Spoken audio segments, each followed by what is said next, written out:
All right, guys, welcome to everybody. So that's Peter, I'm Beth, and we were just on campus actually right before it shut down. So we made it back to California before everybody, couldn't get on flights and so forth. So it's really nice to be back talking to you guys, only via Zoom. And we think we have some pretty good stuff you guys will find really valuable. So I'll kick things off first. You okay, Peter? Yeah, for sure. Let's get going. So he's going to keep admitting folks. So a little bit about us. We are Silicon Valley entrepreneurs. We are Krannert grads. We went to grad school at Purdue. And when we were in school, there were some really tough things that happened in the marketplace that we had to deal with. We'll tell you about that. But we ended up finding jobs, and we've worked in large companies, consulting as well. And then we also started our own, actually, multiple companies. Some we shut down before they got off the ground. Others we ended up shutting down a little farther down the road, but various issues. One we sold, did really well with. But I think the theme I want you to see is we've done a lot of different things, and there's been some pretty difficult things we've had to work through, and we're still here. So I think that's the bottom line, is we really want you to walk away today from this class, this conversation, that things are going to be okay, even though it feels like nothing's okay, and certainly nothing like it was. But that's the opportunity. And I think that's what we really want to help you understand, that one, there's a lot of change, but that's the same thing as opportunity, and two, that you will succeed if you choose to. So you want to add anything to that quickly? Big time, yeah. So like we're out here in sunny California. I'm sure you guys are like everywhere throughout the country and the world, because time at campus is severely limited. So thank you very much for joining us today. Here's the agenda, right? We're going to do a little bit more about the introduction about Peter and Beth, what we got going on, and then we'll get into what we're really here for, which is to understand, how do you make decisions when the world seems to be upside down? And what we'd like to do also right after that, maybe about halfway into it, is open this up for questions and answers, because we love to hear questions from you and be able to respond. So what we'll do is we'll go through. If you have a question, raise your hand. There's a way to raise your hand in Zoom. If you go in there, you guys are technical and figure it out. So go under the participants and look at the ability to raise your hand and put that in there. Or you can write a comment or a question in a chat so that we know what your questions are, and we'll be able to answer those. So start lining up and thinking about your questions ahead of time, because we definitely want to be able to have that as we go through. All right, so get started? Yeah. All right. We are started already. What are you talking about? So one of the first things I'll talk about, and this is goes back to when we were on campus. We were at Krannert. We were there in 87, graduated in 89, and some of you may be familiar with the largest stock market crash occurred in, I believe it was October of 1987. And clearly when that happened, everybody was like, oh my God, what do we do? And our first thought is, students at Krannert is, oh my gosh, there's not going to be any jobs out there when we graduate, which was about a year and a half later. And I will tell you that that was mostly true, but it was not entirely true, because we ended up having jobs before we left campus. We didn't expect that to happen, but it did.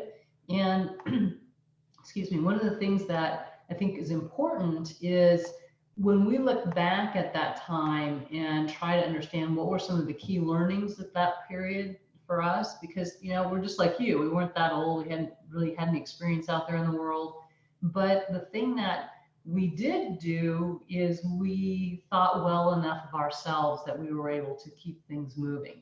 We created opportunities, and we kept our head above water, and we're just scanning the landscape is probably a good way to describe it, where we were always looking at who was coming on campus, and maybe that was something we weren't necessarily interested to start with, but maybe now we wanted to look and just explore and see if there are any possibilities there. So it really was the very beginning of our experience with making sure you're open to possibilities, even if you don't think it's going to be a match for you.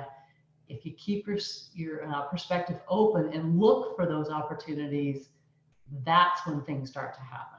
Exactly. It's an opportunity to hustle. I remember very specifically, I wanted to work for a company in St. Louis, and the company that I was looking at wasn't going to come into Craner to recruit. They're only looking at undergraduates, and I was a graduate student there, but Beth and I were both graduate students there.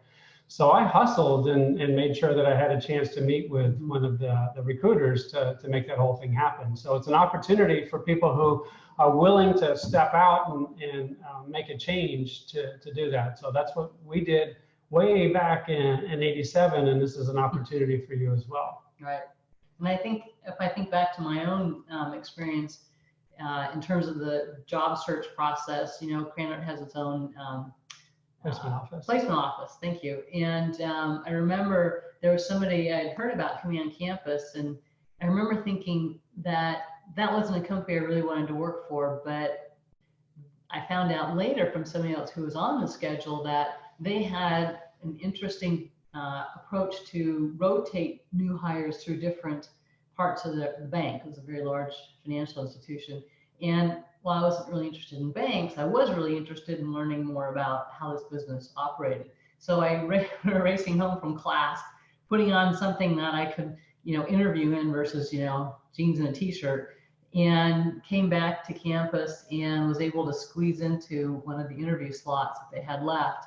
And ultimately that was the company I ended up going with before actually I graduated. And so it was quite an amazing experience, because now where we are today, we can clearly see how some of the actions we took based on, thinking about, what possibilities might there be, then things started to happen. And oh, by the way, that job that I ended up taking was in St. Louis as well as Peter. Right. He ended up getting an offer from that company. He went to, I think you met him in the union, didn't you? I did, yeah. Snuck in, met him for breakfast. Yeah. Right.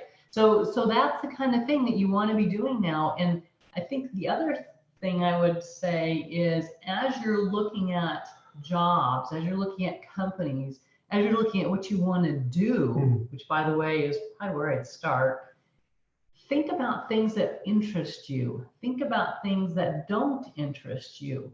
And everybody's going to have advice for you and a perspective, but it's still you that gets to make that choice. Okay, and take in all that input and perspective that you get.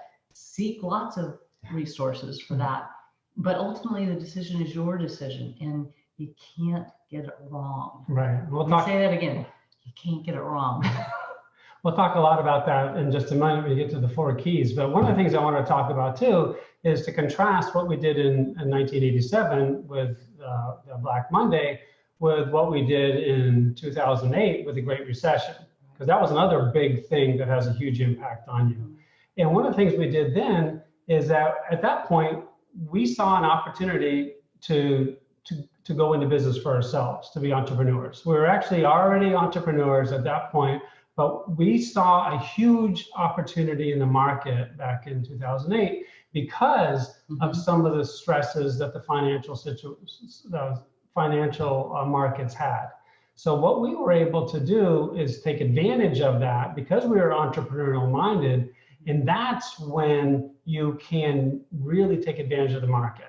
And right now, in whatever it is, 2020, we've got a huge opportunity. Right. You have a huge opportunity to figure out, do I want to go the corporate route? Do I want to start my own thing? Do I want to join a smaller company? So this is the time where you've got a lot of things going on and opportunities to take advantage of. And we want to go through the next step, which is the four keys to making decisions to help you think about that going forward. Yeah. Okay.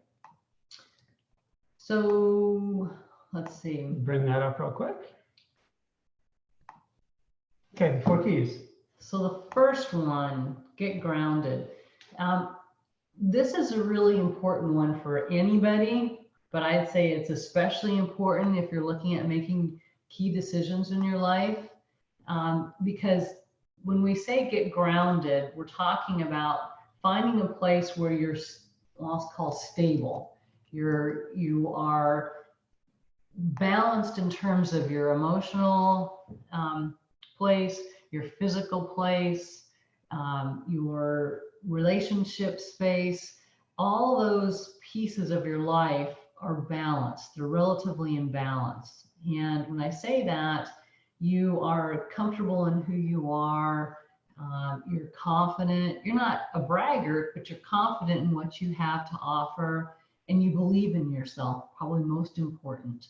And how you get grounded is by having some kind of a practice around, it could be meditation, it could be walking the dog.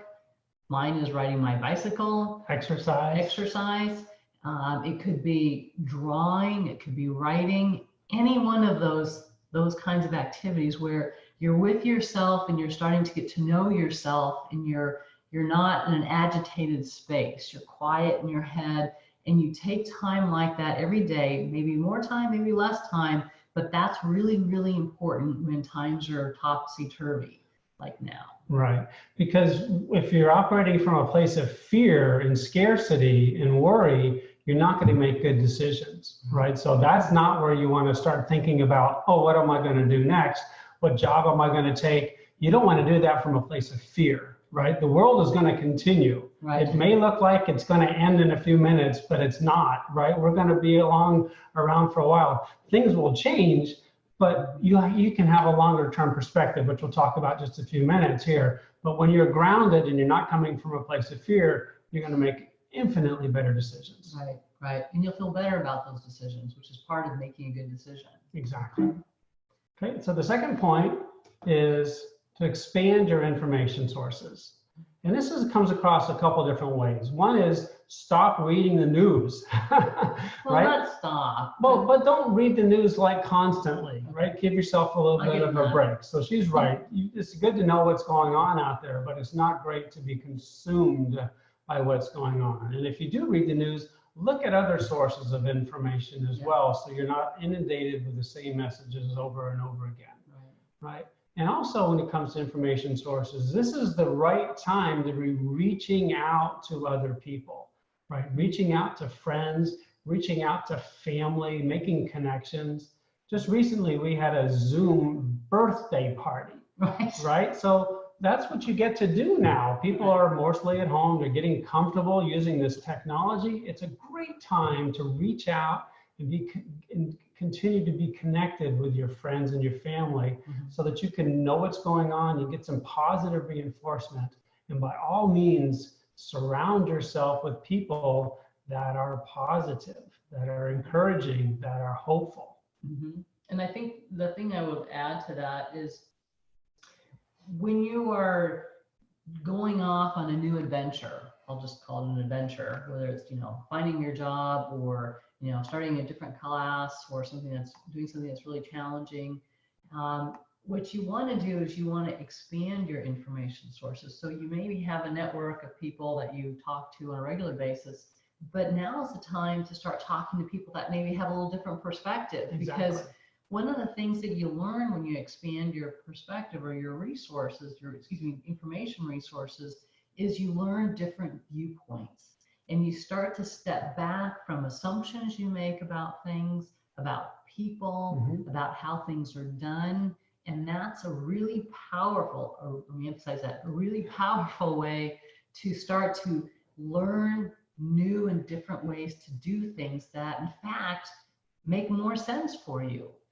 But you have to be able to stretch past some of those, tried and true. Right. Not say that you shouldn't go there, but go to more tried and true. So you want to have a big net that you cast, especially in times of turbulence, because that's when new things start bubbling up. Exactly. So you get together with a group of friends and start brainstorming and ideas, right? Thinking positively and in the future about what it is that you want. So you're not getting together and you say, oh, woe is me, how bad can things be? You go, wait. What kind of opportunities is this going to afford us? What's going to happen in the marketplace? Is it going to be based on big companies? It's going to be based on small companies? Is there going to be differences and the way the economy is set up, how can we take advantage of that? Right, right. And actually, if you think about today versus, we talked about the Great Recession or the whole stock market crash, the things that are happening today are very different. The institutions of education, the fact that we're all sitting, pretty much the whole university is on Zoom now. That's different. That's totally different. So all the assumptions you had about education, guess what? They went out the door. So now you need to think differently. Same thing with companies and jobs. The way things have been done before in terms of, you went to the placement office, you signed up for interviews, you went and interviewed, and you got a job. That's totally up in the air. Companies are trying to figure that out on their side. You should be thinking about how you want to go about it. And some of the things that you can do now is you can set up relationships on Facebook or LinkedIn. Couldn't do that when we were in school. And you can start to get to know people in different parts of the world that you'll never physically sit down in front of, and you can still have a great interview. That's totally different. That's huge. So think about things in a different way and appreciate how many more options you have right now. Right. And as Young just mentioned here in the comments section, there's a bunch of companies that got started during the 2008 recession. Our company was one of those as well, but maybe someone that you've heard of a little bit more, like Uber and WhatsApp and Instagram, right? Those companies came about because there was a huge opportunity, because the world was ready for disruption. And guess what? The world is even more ready for disruption now. What was okay, or not even what was okay, what was inconceivable just a few weeks ago is now the norm. Right? Here we got people, news commentators working from home. That's right. Right? With no audience, and they're talking about things. So think about that. There's all kinds of different ways to happen. So whether you're going to be the person starting a new company or you're going to join another company, this is a huge opportunity for you to make it happen. And I will say on top of that those companies out there today, large and small, that aren't seizing the opportunities out there, they're not going to be around that much longer. That's right. Because things are so different. Well, the nice thing about it is you have a lot more control, a lot more power than you ever did in the past. Right. So you have the ability to get together with a group of friends. Where we got 88 people here today, right? You can connect with these folks and say, hey, what are you thinking? What do you want to do? You don't have to depend on some big corporation to come and get you your job. You have the ability to create that, right? This whole concept of the expert economy. Some people call it a gig economy, but gig economy is just still working for a big company. The expert economy is when you have expertise yourself and you're able to use it and help other people get what they want, and they pay you for it.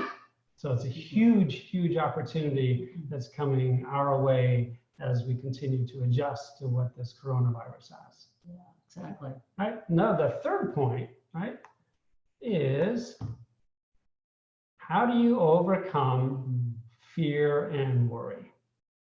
Right. That's ginormously important, because there's a lot of people out there that are fearful and worrying. And there's things to be afraid of, but there's no reason to overwhelm yourself with becoming fearful and worried. One of the things that we like to talk to people about is something that we call manufactured fear. And manufactured fear is when you are making up things that are going to happen in your head as if they're going to happen. So, and then you worry and you're fearful because of those things that might happen.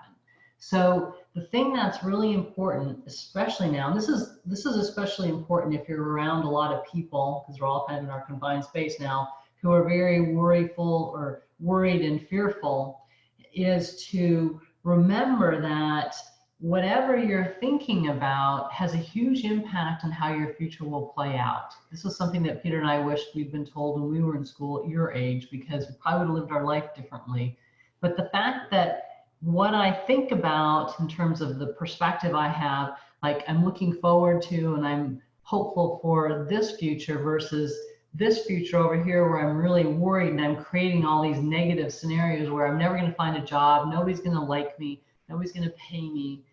Then if you spend time in that space in your head, that's more than likely what's going to happen. So I'm not saying, hold on a second, I'm not saying it would be Pollyanna, but I'm saying if when you're thinking about things, pay attention to whether you have a negative bent in your thoughts or a positive bent, because that's very, very important. The other thing is when you think more positively, and I'm not saying don't think negative thoughts, because we all do, Right. but when you have a choice, tend to skew on the more positive side and look for the better outcome. And I used to worry all the time and also be very fearful. For quite some time when we had our startup, I struggled with depression. So, and how I felt when I was all depressed was like I was just making all these bad decisions and I was so stupid, and I really kept beating myself. I was overcome at that point with fear and worry. The company was going bad. We had an incredibly bad relationship at that time. Yeah. And I was overwhelmed by all that. But I came out of that depression because I realized, like Beth was mentioning, that the way I was thinking about myself, the way I was beating myself up, I was not my best friend. I was basically my worst critic. I kept thinking that, well, I did this wrong, I did that wrong, I did this wrong, and I continued to ruminate and berate myself over that stuff. Then I realized that, wow, this thinking that I'm having for myself is really, really, really hurting me. It's causing me to be depressed and causing me to be very, very ineffective and inefficient in everything that I was doing. I realized then that I have the ability to change and choose what I think about. So I can choose not to beat myself up, but instead support myself. That wasn't an easy lesson for me to go through because I'd spent decades practicing how to be my worst critic. And slowly over the past few years, I've learned how to become a better friend.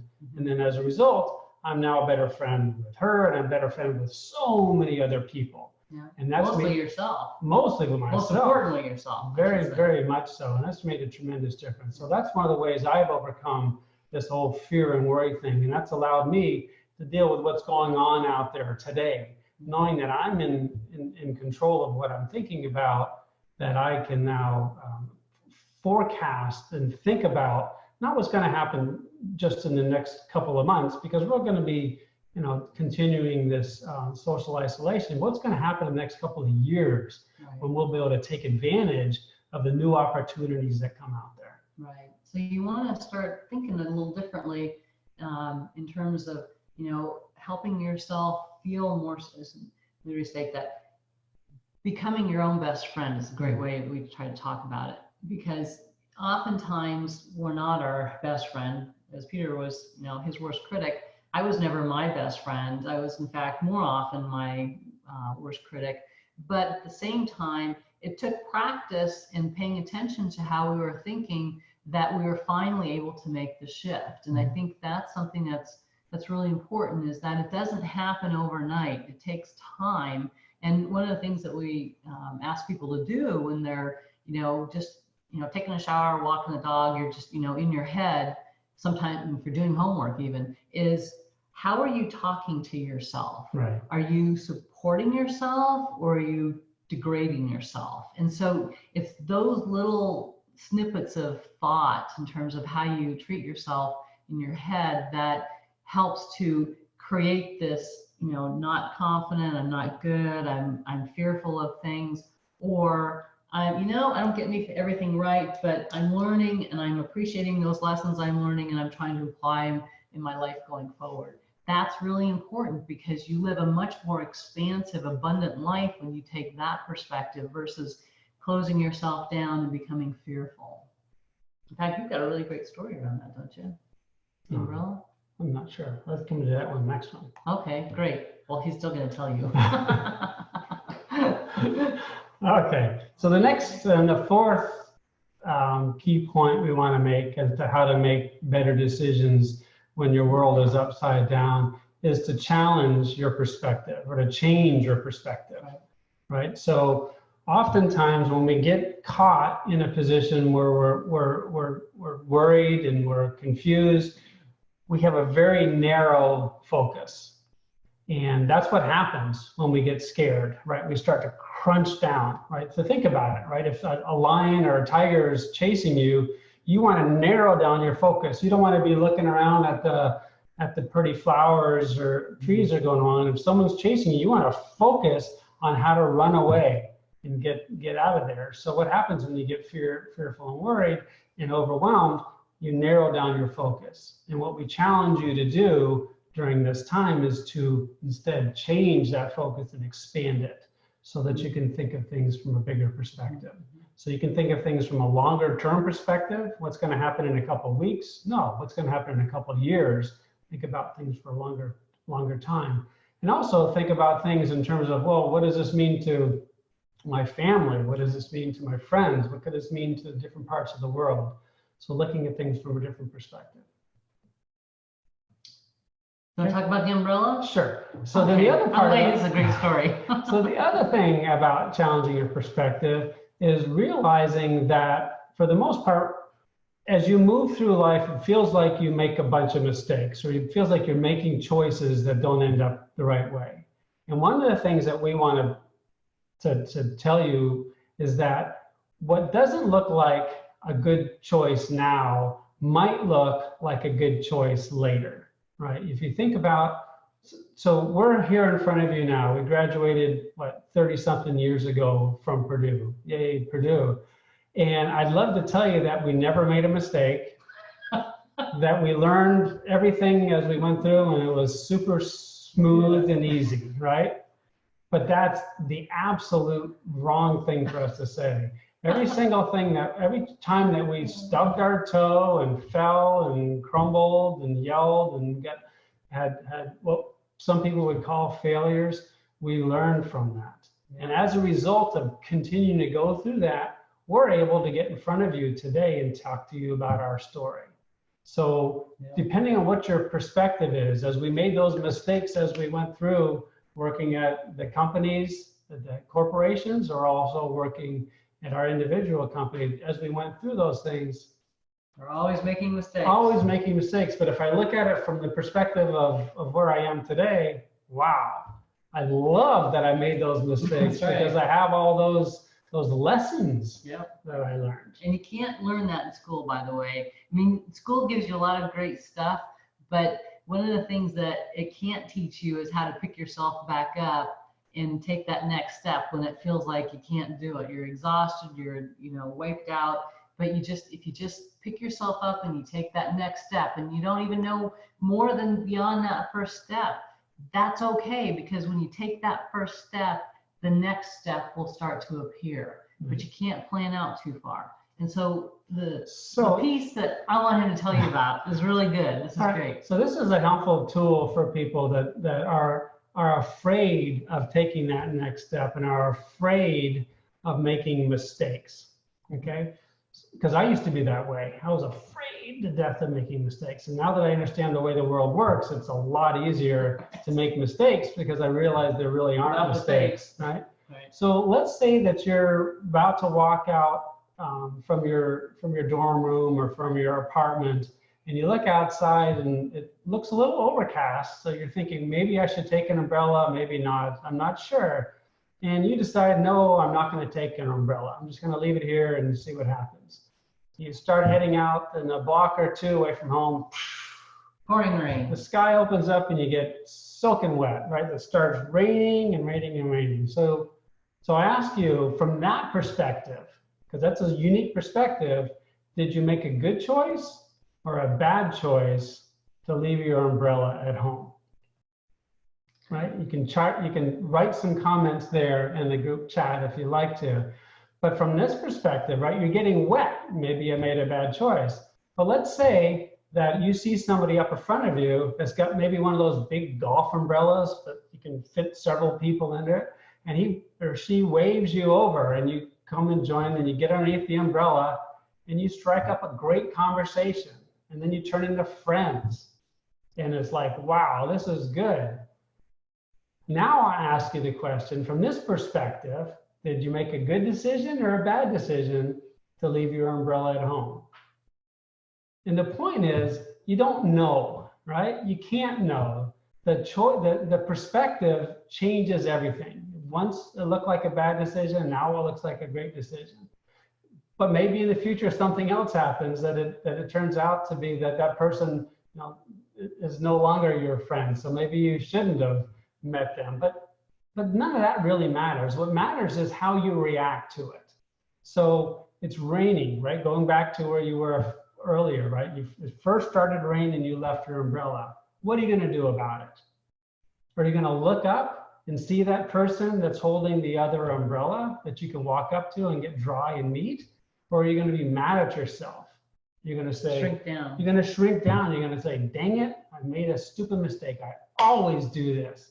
Why didn't I bring that umbrella? And beat yourself up. Because if you do that, you're not able to learn from what you did and grow and take advantage of that person up there with the umbrella. Right. You won't even see them because you're, you know, so busy focused on how you made a mistake in not bringing your umbrella that you will miss the opportunity to go meet somebody else and, you know, walk to wherever you're going under the umbrella this person shares. So that's a really important point to look at, or perspective, I should say, to look at some of the decisions you're going to be making, whether it's different classes you're going to be taking, different jobs that you might consider, different opportunities, whether they're jobs or something that's not a job, maybe it's another learning opportunity. Those are all things that you need to keep in mind, that it's always dependent on your perspective, and your perspective changes over your life. You're always learning. That perspective always changes. And so that's something that we didn't really understand many years ago. But today we can tell you that all the bad choices we made, or the mistakes we made, all led to some kind of learning that now we can sit here and tell you that there were some really difficult places we found ourselves in over the years. On the other hand, every single one of those difficult places led to a huge learning. And it's like, oh my gosh, why didn't we see that before? Well, because we didn't have the perspective. Right. That's the value of doing things that don't look like they're the right way to go, especially when everybody's telling you you need to do it a certain way, but you want to go a different direction. Listen to yourself. That's huge. And Bethany makes an excellent point that what you want or what you think is important changes over time. So as you're going through school, what you thought you wanted on day one when you were first on campus as a freshman, I'm guessing is very different than a year or two or three into your studies, right? How you view the world, how you view yourself, how you view your career opportunities should be changing. And you should be looking at things from a what if, what else is out there in terms of different and new opportunities. And now we've got this coronavirus opportunity. I won't say challenge or difficulty or anything like that. This opportunity in front of us. What else? What are you going to do about it? Well, how can you adjust and pivot and take advantage of the situation to make it something that you can do? Right.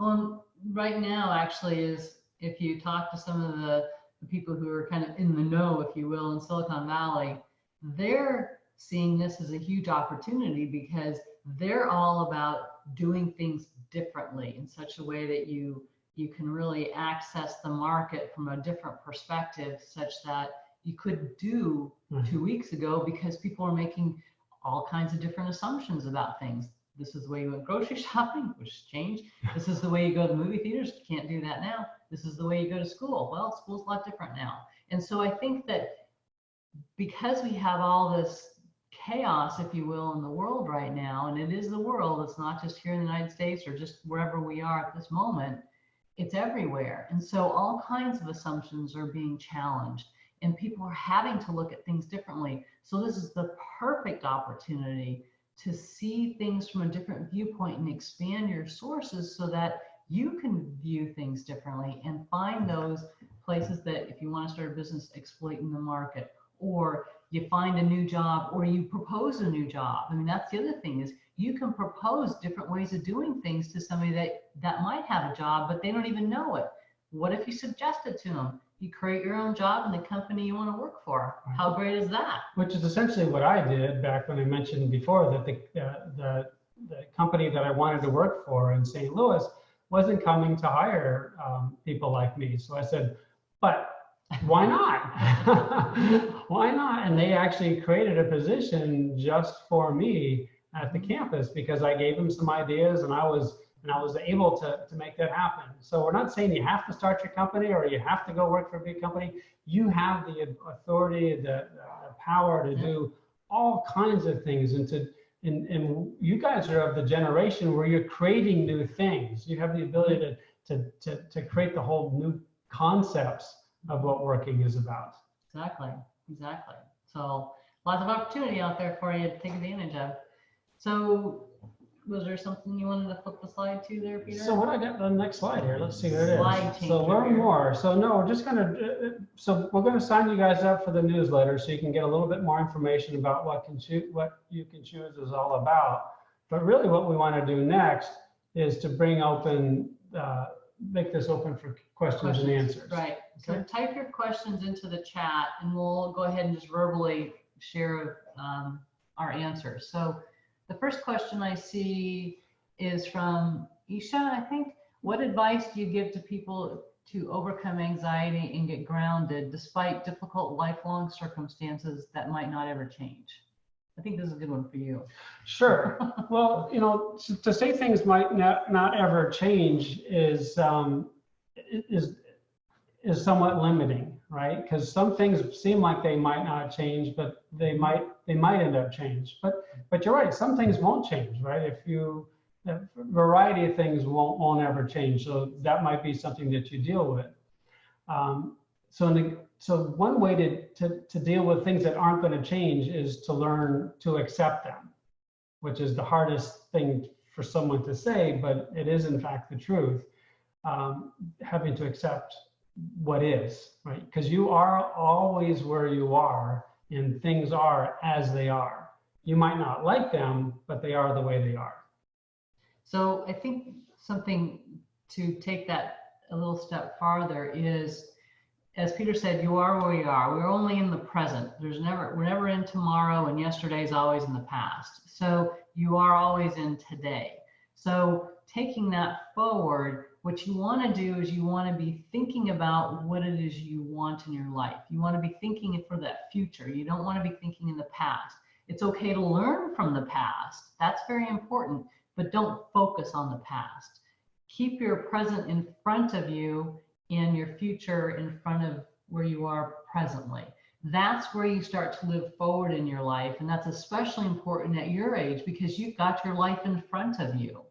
That's where you want to go. And so going back to the question about overcoming anxiety and getting grounded, the thing that's really important with any kind of anxiety, and I'd argue, classified as worry or fear, is that you are paying attention to the way you're thinking.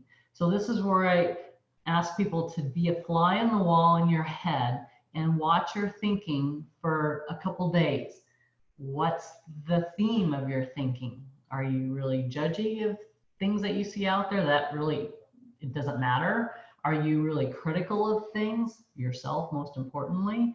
Are you really happy? Do you tend to assume the best versus the worst? And I'm not talking about, trusting. Trust you need to earn at some level, but I think what's important is that you're thinking about what the great possibilities are. You're not thinking about all the dreaded potential outcomes. That's a really important mindset to make sure you skew to the positive on that stuff. That's where you get started. And like I said before, it doesn't happen overnight. You have to stick with it. That's the practice part. Right. Okay. And developing that practice is vital. Beth and I do a meditation practice. We do that once or sometimes a couple of times a day. Depends on how stressful the day is. Just to get grounded, because we know how important our thinking is. There's actually nothing more important than the way we're thinking. What is our attitude? How hopeful are we? How joyful are we? How worried are we? We look at that and we consider that all the time. And if we're not where we want to be, that's not when we make big decisions, and we look at the opportunities then to get grounded so that we can move forward. Right. That calmness centered place is really important. That grounded place is really important from which you move forward and making choices. So I think hopefully I answered that question for you, Isha. There's another question from Carla. What advice do you have to graduating seniors who are having their job offers rescinded? Okay. So this is really powerful. When something doesn't work out the way you had anticipated or thought it would work, you automatically, and this is a really important thing, to create an automatic thought in your head that something better is coming. Because you're in the moment and you see all this, these job offers specifically being rescinded, or internships or whatever, what you need to think and replace those thoughts for, oh my God, what am I going to do? Replace it with, there's something better for me. And that needs to be a mantra. That needs to be a regular mindset that you have. Because when you do that, then you change the energy, and people respond to that energy. So then something shows up, and it's not going to look like anything you would have ever thought of. But the great thing about being older is you have all this background you can go back and look at and say, wow, that was such an amazing thing that happened. I don't know where that came from. That's exactly what you want to create. And it all starts with the way you think about yourself. So if you're thinking about, okay, gosh, I got this letter, they took it away, it's not what I was really wanting, feel that pain, feel that frustration, go out for a bike ride or run, walk the dog, whatever, get it out. But then your next thought is, something better is going to come. I don't know what it is, surprise me, but something better is out there for me. And you just keep expecting that something better. That's exactly the way you deal with that. And by the way, that's a tool you use through your whole life. It's not just related to job offer stuff. And that reminds me of a time when we moved to California, Northern California. And in Northern California is very difficult to buy a house. Mm-hmm. And we thought we were going to buy a house, and we found out that we were actually ending up bidding on the house, because that's what you do in Northern California, in the San Francisco area, to do it. And we lost. It was a dream house for us. It was perfectly laid out. We had all the money lined up somehow. The money lined up, and then somebody else got the house. They basically called us up and said, "Sorry, you don't get the house." And we were devastated. Right? It's probably the same kind of feeling you have when you get that letter that says, "Oh, sorry, you're not going to get that job." Right. We were devastated. We thought, "Oh my gosh, this was a perfect situation. We're good people. We did the right things. Why didn't we get that house?" And it took us a while to let that go. It did. It wasn't easy. So we know where you're coming from. It's not easy to let that go. But what we did is we shifted our thinking to say, okay, what's next? Exactly. What's going to happen? So that house wasn't right for us for whatever reason. There's going to be something better. And sure enough, a couple weeks or months later, it was a little while, but yeah, a couple months later, a better house came up, and we were in that. We still have it, and it's like, wow, this is so much better than the other one that we had. But from that perspective of getting that ding that we're not going to get that house, it was devastating. Yeah. But from the perspective of where we are today, boom, that was the best decision that could have happened. Yeah. So hopefully that will help answer that question. I see another one about, do you think COVID-19 reduces the opportunity to be hired? No. And the reason I say no is because there's all kinds of chaos out there right now. What it does is it reduces the opportunity to be hired the way we've always done it before. It does not reduce the opportunity to get hired, in terms of maybe there's more creative ways you go out to find those things that you're interested in. Maybe in fact you go out and you start looking at companies. Wow, what's out there? This is kind of, just stretch the boundaries. Do a Google search. Maybe if you're a double E, engineering, and for some reason, although I'm not sure if that's going to happen, the jobs dry up. People still need to hire engineers, but maybe it's not in the area you want to work. broaden that area to work. Maybe there's something really interesting in the forestry area that you would have never thought of. That's how you start to look at things differently. Yeah, and I think one of the challenges that we have in Purdue has this just in general is that we like to look at statistics, right? We like to look at averages. And if you look at that, well, 80% of people, 20% of people get this or whatever the thing is. But things happen not to an average person, right? Things happen to you. Things happen to individuals. And for an individual, either you get hired or you don't. It's 100% or zero. It's not 80% hired or 80% a job, anything like that. So for you, it's 0 or 100. And you get to choose. You get to make the difference between whether it's 0 or 100. So there's a bunch of people who probably won't end up getting the job that they wanted before just because the economy is going to go through a topsy-turvy time. But that doesn't mean that you have to not get the job that you want, right? You get an opportunity to create that job. It's not going to look the same as it did before, but that's a good thing. Because if you think about how your parents did it and their parents and your uncles and your aunts and all that, they didn't necessarily have the dream job that you want. You're going to have to, I say going to have to, but you get to create what that is.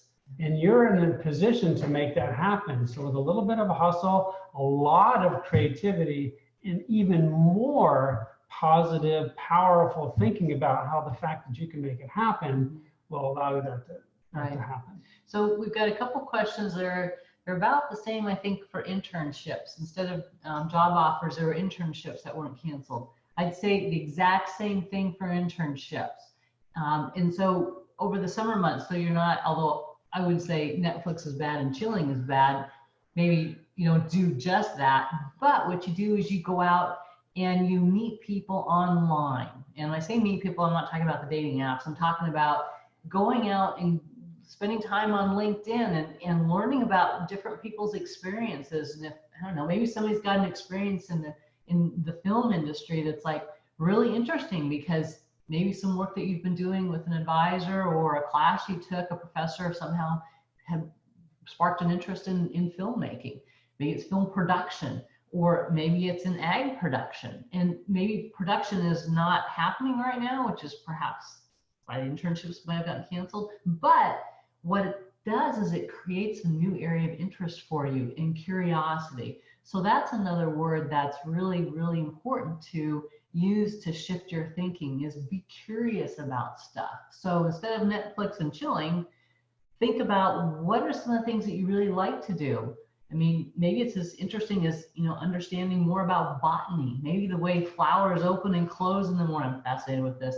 Flowers open and close at different times of the day based on sun exposure. That's fascinating to me. So maybe instead of going out to the nursery, you go for a walk in your neighborhood and you look at plants and start, so you can still do that, I think, as long as there aren't people too close, and you look at that kind of stuff, develop an interest, and then go Google it and look at different things. And that way, when you go out and you talk to people next year, later this year, online, you've got something interesting to talk about. Exactly. Because employers are always interested in people who have different perspectives, different experiences. That's what you can do over the summertime. Right.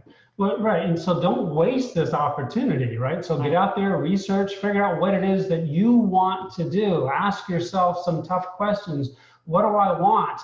I know I want a job, but why do you want that kind of a job? What do you want to do with the rest of your life? This is an opportunity to do research and figure out what the heck it is that you want to do. And you've got tremendous resources available to you at Purdue. Right. You can see in the chat here, Dr. Lou is talking about the ginormous opportunities and the, make sure I get it right here, the John Martinson Entrepreneurial Center, right? So check out, send him an email. He's incredibly easy to connect with and make something happen. If you want to think about the way to do entrepreneurship, definitely reach out to him. There's also the Foundry, right? It's over in the part of campus as well. Reach out to them and say, hey, I'm interested in it. There's the Certificate for Entrepreneurship. certificate. Thank you, Beth. The certificate for entrepreneurship. So there's lots of things to do, because now is the time to be creative and to put the effort in. Don't just chill and look at Netflix the whole time, right? If you're going to be on the computer, at least spend some time in on YouTube and pay attention to some TED Talks, right? Yeah, Learn, that's a great expand, place. figure out what the heck's going on, because when you come out of this thing, right? And this is the most important part of the perspective thing, right? Because you're not going to be here the whole time. Pretty soon you're going to be there in the future, and when you're there, you want to make sure that you've taken advantage of all this time in between, that you weren't one of the ones that didn't do anything for the 3 months or 2 months or however long it is.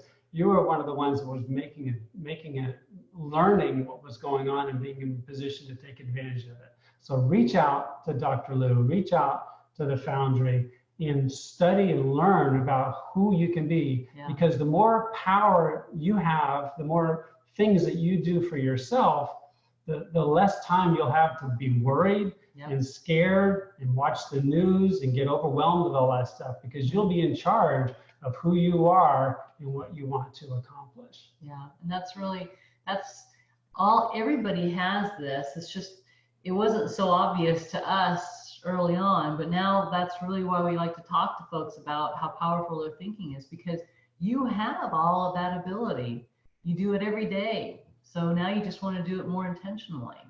So great. And I also want to make a note here from if you're part of the VIP and want to receive credit, so make sure you complete the Better Decisions Lecture Attendance form on Blackboard right after this webinar. Yes, that's from Nicole. That's from Nicole. So. Okay. I don't see any more questions out there, so unless people have any more questions, is there anything you want to wrap up with here? I just say we're thrilled to be able to talk to you guys. We're excited, frankly. We're really excited because we're looking forward to seeing all the cool new stuff that you guys come up with, because truly this is the best opportunity you could ever have in terms of the world. I think it's just really, really exciting. And so we're really happy to see what you guys will be able to do out there. That's right, because you're making the future, that's for sure. You're making the future, and if you can sit down and watch it, that's right, or you can be a part of it, and that's really a choice you get to make. As I like to say, you can choose. That's right.